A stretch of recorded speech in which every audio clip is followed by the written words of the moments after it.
I know is my friend. Praveen నాకు friend అయినా కానీ మనం వాస్తవం వైపు నిలబడాలి కాబట్టి, సో అనవసరంగా ఆధారం లేకుండా ఒక కమ్యూనిటీ మీద వేసేయడం తప్పు అని నేను కరుణాకర్ మిస్టర్ కళ్యాణ్కి కూడా కాల్ చేసినాను, కరుణాకర్తో మాట్లాడాను. వెళ్ళి ఒక 1 hour నేను ఇంటర్వ్యూ చేసినాను శివశక్తిలో, నాతో పాటు ఇంకో బిషప్ని తీసుకెళ్ళి అక్కడ కూడా ఇదే చెప్పినా నేను.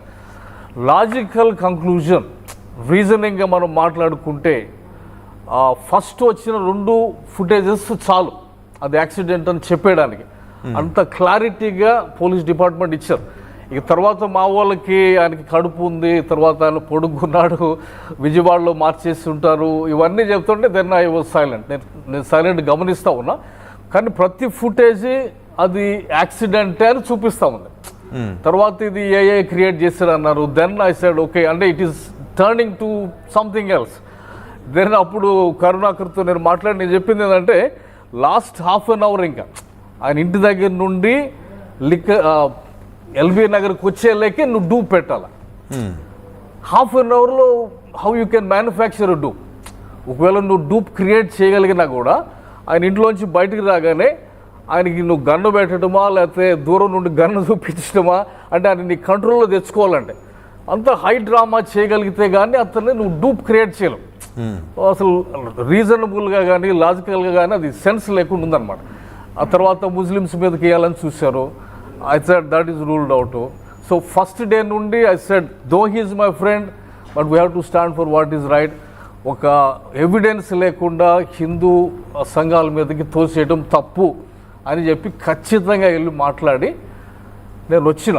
తర్వాత నాకు చాలా కాల్స్ వచ్చినాయి మా కమ్యూనిటీ నుంచి, అట్లా ఎట్లా మాట్లాడతావు అది అని చెప్పి. But we still stood on, ఎందుకంటే అక్కడ రీజనింగ్ లేదు. ఏ డూపు కూడా లారీ చక్రాల కిందకి పోడు, నువ్వు ఎన్ని డబ్బులు ఇచ్చినా కానీ. లైఫ్ రిస్క్ చేసేసి లారీ చక్రాల కిందకి వెళ్తాడు అని చెప్పేసి ఆ రోజే నేను శివశక్తి ఆఫీస్లోనే దాన్ని క్లోజ్ చేసేసినాం. ఐ నో ఈ రిపోర్ట్ ఎట్లా వస్తుందని మనకు అందరికీ తెలుసు ముందుగానే.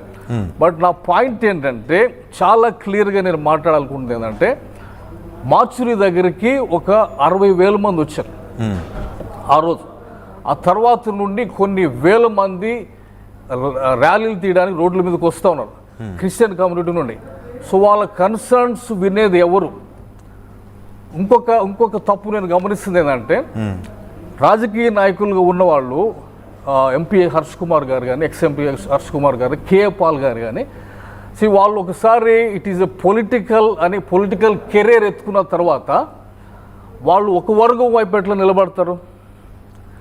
హర్ష్ కుమార్ గారు కానీ, కేఏ పాల్ గారు కానీ వాళ్ళు ప్రజలందరి కోసం నిలబడాలి, వాళ్ళు హిందూ కమ్యూనిటీ కూడా సపోర్ట్ చేసి మాట్లాడాల్సింది. వాళ్ళు ఇది హత్యే అని చెప్పి ఆధారం లేని ఒక దాన్ని వేరే కమ్యూనిటీ మీద వేస్తుంటే కూడా వాళ్ళు అడ్డు చెప్పలేకపోయినారు. సో నేను గమనించేదంటే as a politician I think religion is separate from the state. మతానికి ప్రభుత్వానికి కనెక్షన్ ఉండకూడదు. సో ఐ థింక్ ఈ విషయంలో ఖచ్చితంగా కేఏ పాల్ గారు ఒకవేళ ఆయన కమ్యూనిటీ తరపున నిలబడి ఉంటే, హిందూ కమ్యూనిటీస్ తరపున ఆయన నిలబడి మాట్లాడలేదు కనీసం, ఆధారం లేకుండా ఇది హత్య అంటే. కేఏ పాల్, హర్ష్ కుమార్ రాజకీయ ఉద్దేశంతో రాజకీయ నాయకులైనప్పుడు వాళ్ళు రాజకీయ నాయకులుగానే అందరు పక్షంగా నిలబడాలి. సైంటిఫిక్ గా ఒక ఆధారం లేదు. నాకు ఒకటి చెప్పండి. ఇప్పుడు మీరు కొన్ని చూసి ఇది ప్రమాదమే అనుకున్నాను అని అన్నారు, కానీ ఈ రోజుకి కేఏ పాల్ ఇది ప్రమాదం కాదు ఇన్ని ఉన్నాయంటున్నారు. అర్థం కాలేదా? లేకపోతే డెమోక్రటిక్ ప్రొవిజన్ లో మనకున్న ప్రొవిజన్ మొత్తం వాడుకోవాలా. సరే ఆయన సిబిఐ దాకా పోతా అన్నాడు, సరే పోమని చెప్పాలా మనం, because it is given by the constitution. కాబట్టి ఆయన సిబిఐ ఎంక్వైరీకి వెళ్తాడా లేకపోతే ఇంకొక చట్టానికి వెళ్తాడా, తీసుకొని వెళ్ళాలా, పోనివ్వాలా. కానీ రాజకీయ నాయకులుగా వాళ్ళు ఒక వర్గం వైపు ఎట్లా నిలబడగలుగుతారు? లేకుంటే ఎక్కువ మంది ఇది హైందవులే చేశారు అన్నప్పుడు వాళ్ళు కనీసం బయటకు వచ్చి ఎందుకు ఖండించలేకపోయారు? ఎందుకంటే వాళ్ళకు కూడా కేఏ పాల్ కూడా అవే డౌట్లు ఉన్నట్టున్నాయి. హర్ష్ కుమార్ ఎవరు చేశారో తెలియదు, నాకు హత్యలాగా అనిపిస్తుంది అని అన్నారు. అవును సార్, హత్య అనేది అయినప్పుడు అది 100 రకాలుగా అవుతుంది. నేను అనేది ఏమంటే నేను శివశక్తులను కాపాడటానికి వచ్చానని కాదు నేను మాట్లాడుతుంది. ఐ డోంట్ నో దెమ్ యాక్చువల్గా. నేను అంటుందంటే వాళ్ళ కన్సర్న్స్ ఏంటో మనం వినాలా. ఈ వేల మంది రోడ్ల మీదకి వస్తున్నారు, వాళ్ళ కన్సర్న్స్ ఏందో మనం వినాలా కనీసం. విని ఒక ఆధారం లేని దాన్ని ఒకరి మీద వేసేస్తున్నప్పుడు రాజకీయ నాయకులు ఖండించాలా. ఓకే అంటే ఈ భావోద్వేగం రావడానికి కారణం ఏంటి? నిజంగా ఎవరైతే రాజకీయ ప్రయోజనాల కోసం ఆశించి దాన్ని ఇది హత్యగా చిత్రీకరించడానికి చేసిన ప్రయత్నంలో కదా, ఒక కమ్యూనిటీ ఓట్లతో గెలుస్తారు ఎవరైనా? తెలివి తక్కువ వాళ్ళు అయితేనే అట్లా చేస్తారు.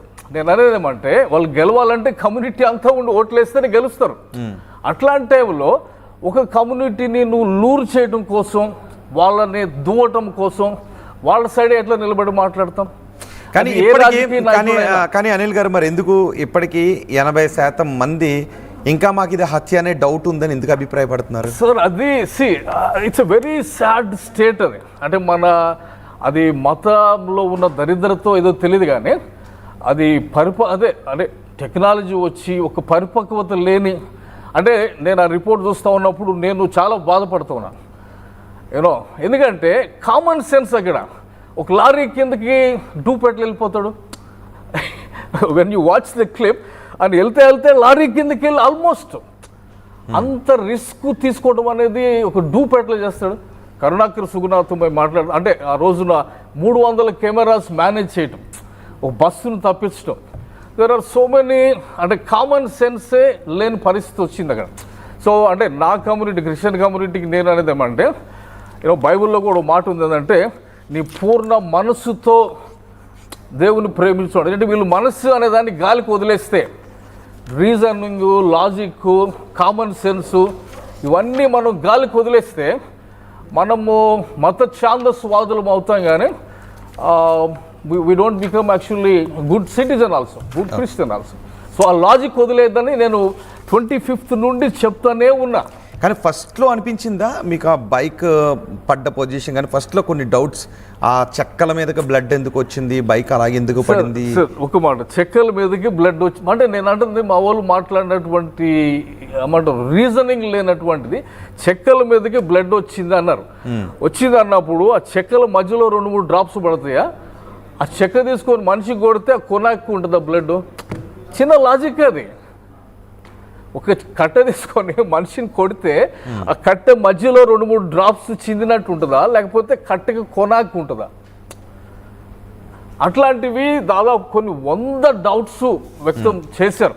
బట్ నా పాయింట్ ఏంటంటే వాళ్ళు అంతమంది బయటకు రావడానికి కారణం ఏంటి? అంటే కరుణాకర్ వీళ్ళు వాళ్ళకి ఏదో డబ్బులు తెచ్చుకోవాలి, లేకపోతే వాళ్ళు ఏదో మనీ ట్రాన్సాక్షన్స్ కమర్షియల్గా ఏదో ఉండొచ్చు అనేసి అనొచ్చు, కానీ బట్ అండర్లయింగ్ ఫియర్స్ ఏంటి? క్రైస్తవ సంఘాలు అంటే వాస్తవం తెలిసినప్పటికీ ఏదో ఒక ఫియర్ ఉండి వాస్తవాన్ని అంగీకరించకుండా దాడులు ఎక్కువ అవటం బట్టి. ఓకే దాన్ని ఆ పాయింట్ తీసుకుందాం. అంటే వేరే దాడులు జరుగుతున్నాయి కాబట్టి this may be the ultimate reality. మీద నిలబడితే భవిష్యత్తులో దాడులు జరగకుండా ఉండొచ్చు అని ఒక మనకి అవకాశం వచ్చింది. సో ఈసారి మనం గలం గట్టిగా వినిపించాలి ప్రభుత్వాల దగ్గర నుండి. మనము ప్రభుత్వం దిగి వచ్చే వరకు మనం బయట, ఎందుకంటే మన పైన దాడులు జరుగుతున్నాయి.